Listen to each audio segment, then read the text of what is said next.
नमस्कार, मैं मुकेश चौहान और आप देख रहे हैं यूपी टॉप 10 न्यूज। इस वक्त मौजूद हैं बलिया जनपद के पुलिस अधीक्षक कार्यालय पर और बात करें बलिया की तो बलिया में अब दलालों की खैर नहीं। लगातार छापेमारी से पुलिसकर्मियों और दलालों के हिम्मत जुटाने की अब कोशिश नहीं करेंगे कि जो दलाली का देखा जा रहा है। तो यह पुलिसकर्मी नरही थाने की बात करें तो नरही थाने पर छापेमारी हुई जिसमें कई दलालों व कई पुलिसकर्मियों की भी गिरफ्तारी हुई। वहीं हम बात करें बलिया से सटे आरटीओ ऑफिस की, जहां आरटीओ ऑफिस पर भी छापेमारी हुई जिसमें कई दलाल पकड़े गए और दलालों के कई मोबाइल भी जब्त किए गए हैं। ऐसा बताया जा रहा है कि सदन में बलिया के जो विधायक फेफना विधानसभा क्षेत्र के जो विधायक हैं संग्राम सिंह यादव, उन्होंने सदन में आवाज उठाया था। आवाज उठने के बाद यह बड़ी कार्रवाई हुई है और कार्रवाई में हम बता दें कि बलिया के जो एसपी रहे देवरंजन वर्मा को हटाया गया है। वहीं हम बात करें एडिशनल एसपी दुर्गा प्रसाद तिवारी को भी यहां से हटा दिया गया है और बलिया के नए कप्तान के रूप में विक्रांत वीर सिंह कमान संभालेंगे। और यहाँ पर जो दलाली का अड्डा जो नरही थाना का बता दे तो नरही थाना पर जो भरौली चौक है वहाँ पर दलाली का अड्डा बना था और सुर्खियों में बराबर हम भरौली की बात करें तो ट्रक से या बालू तस्करी या शराब तस्करी के लिए बराबर वह जाना जाता था। और जो यह दलाली का अड्डा बना था तो अब नए अधिकारियों की यहाँ पर नियुक्ति हो रही है और नए तरीके से यहाँ पर कार्य किए जाएंगे। वहीं फेफना के विधायक संग्राम सिंह यादव और बलिया के सपा के जिला अध्यक्ष भी हैं, उन्होंने सदन में आवाज उठाया था और जब उनसे प्रेस वार्ता में बात किया गया तो उन्होंने बताया कि ऐसे ही हम आवाज उठाते रहेंगे और भ्रष्टाचार के खिलाफ बराबर यह आवाज उठती रहेगी। कभी भी आवाज दबने की नौबत ही नहीं आएगी। तो पूरा मामला बहुत बड़ी कार्रवाई क्या कहेंगे इस कार्रवाई को लेकर? सदन में मैंने 5 महीना पहले पिछले सदन में इस मामले को उठाया था। अगला सदन अब आने वाला 29 तारीख को। जो भी हम लोग सदन में उठाते हैं क्या अगले सदन का ये अधिकारी इंतजार करते हैं, मैं समझ नहीं पा रहा। नरही थाने के बारे में मैंने एक एक चीज सरकार के सामने विधानसभा में रखा था। विपक्ष की पूरी भूमिका समाजवादी पार्टी निभाती है और ईमानदारी से निभाती है। उसको अगर सरकार अपने संज्ञान में लेती तो जैसा कि एडीजी साहब ने परसों छापा डालने के बाद कहा कि हमारी पुलिस 1000 ट्रकें पास होती थी बालू की, सिर्फ बालू का, और 500 रुपया पर ट्रक से बालू का पैसा लेती थी पुलिस। 5 लाख रुपया पर डे, 1.5 करोड़ रुपया सालाना। ये 1.5 करोड़ रुपया पर महीने का वो जब से मैंने विधानसभा में सवाल उठाया उसके बाद से ये पैसा कहाँ जा रहा था, केवल बालू का। अभी मैंने उठाया था कि शराब की तस्करी यहाँ से होती है, जानवरों की तस्करी होती है, केवल बालू का छापा मार के इतनी बड़ी कार्रवाई अगर की गई है तो सोचिए। और एक थाना, ये तो नमूना है थाना। दूसरी चीजें मैं ये कहना चाहता हूँ, आज तक के इतिहास में कभी पुलिस को देख करके पुलिस को भागते हुए मैंने देखा। एडीजी साहब ने स्वीकार किया कि मैंने 2 पुलिस पकड़ा और 3 पुलिस फरार हो गए। दरोगा थाना कूद करके फरार हो गया। एडीजी आए, डीआईजी आए तो पहले मैंने देखा था कि डीजी, डीआईजी और आईजी और एडीजी का स्वागत होता था थाने पर, चूना लगाया जाता था, पूरा पुलिस महकमा उनके स्वागत में खड़ा रहता था। पहली बार हुआ है कि चोर की तरफ पुलिस भाग रही है।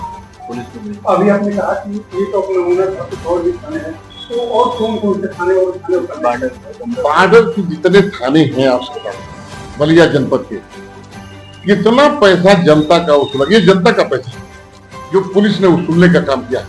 और उच्च अधिकारियों से, सदन से आने के बाद उच्च अधिकारियों से भी मैंने बात किया कि इन्होंने भेजा, हमारे बयान देने के बाद विधानसभा में इन्होंने कुछ अधिकारियों को भेजा और अधिकारियों ने लिपापोती की, अपने लोगों को खड़ा करके बयान ले लिया और बयान लेकर उसको खत्म कर दिया। मैंने स्वयं कप्तान से कहा था बैठ करके, कप्तान साहब लूट हो रही है पूरा तरह थाने में, और सदन में मैंने मामला उठाया है, इसको आप संज्ञान में ठीक से ले नहीं रहे हैं। उनका मैं दिखवाता हूँ करते करते क्या 1.5 करोड़ रुपया, ये सवाल में कहता हूँ 1.5 करोड़ रुपया केवल दरोगा अकेले ले रहा था। न सीओ को पता था, न एडिशनल को पता था, न एसपी को पता था, किसी उच्च अधिकारी को कोई बात पता नहीं थी। अगर पता नहीं थी तो ऐसे अधिकारी को नौकरी करने का अधिकार क्या है? कि 1.5 करोड़ रुपया वो दरोगा कमा रहा है, जिसकी तनख्वाह कम से कम 50-60 हजार, 80-70-80 हजार ये होगी, और वो दरोगा 1.5 करोड़ रुपया महीने कमा रहा है। निश्चित रूप से इसमें सभी अधिकारियों की, जो उच्च अधिकारी हैं वो जिम्मेदार हैं, उनकी मिली भगत है। अब डायरी निश्चित रूप से पकड़ी जाएगी।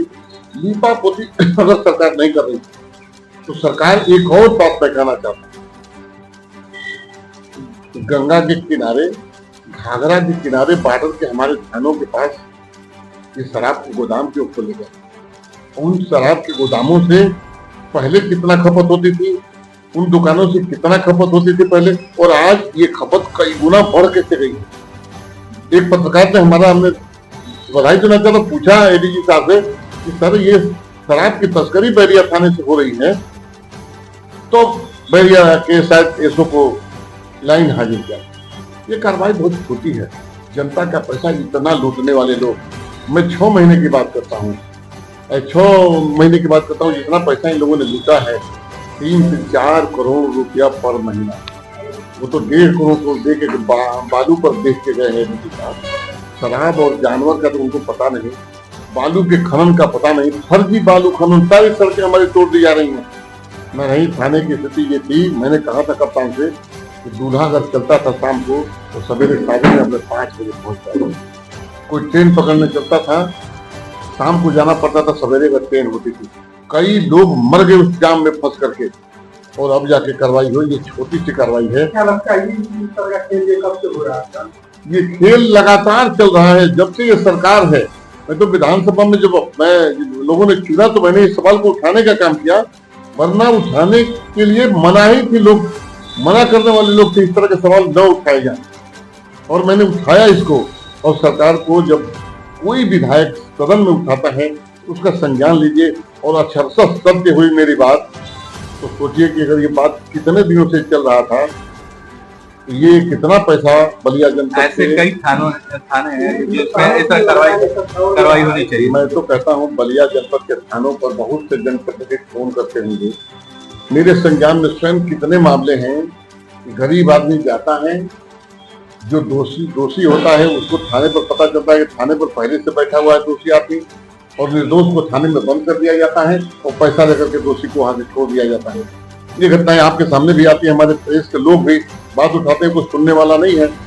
अगर ये सरकार सुनती तो मेरी बात छोड़ दीजिए, मैं विपक्ष का विधायक था, इनके पार्टी के पूर्व मंत्री मोती सिंह ने कार्यकर्ताओं के बीच में कहा 42 सालों के राजनीतिक जीवन में मैंने थाने और तहसीलों का इतना भ्रष्टाचार नहीं देखा।